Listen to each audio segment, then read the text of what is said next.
This is the butterfly raise, or also known as the super range of motion dumbbell lateral raise.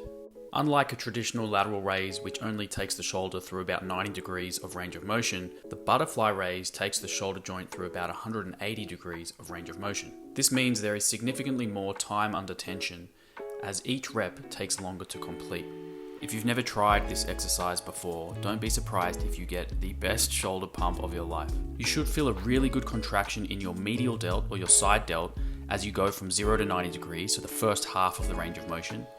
And then as you go from 90 degrees to 180 degrees, so the second half of the range of motion, you should feel a great pump in your traps and your delts. The hardest part of a traditional lateral raise is when your arms are at 90 degrees to your torso, or when your arms are parallel to the ground.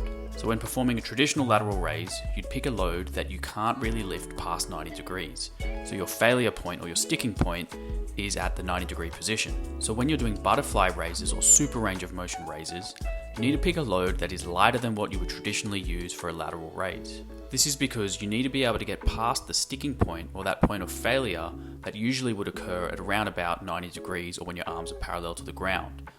When it comes to technique for a butterfly raise, start with the dumbbells by your sides and begin to perform a lateral raise out towards the sides.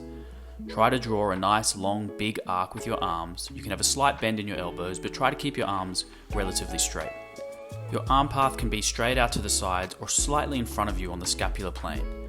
As your arms get to about 90 degrees, you then bring the dumbbells together overhead and slowly lower them back down towards your sides under full control.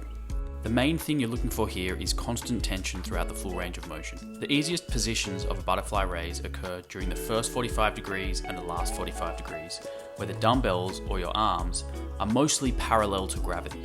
As your arms become relatively more perpendicular to gravity, so the middle 90 degrees of the range of motion, that is where it's most difficult. So remember, the butterfly raise is a great exercise to target the shoulders and traps, should be performed in a higher rep range with lighter loads, and it's all about mind-muscle connection and quality contraction.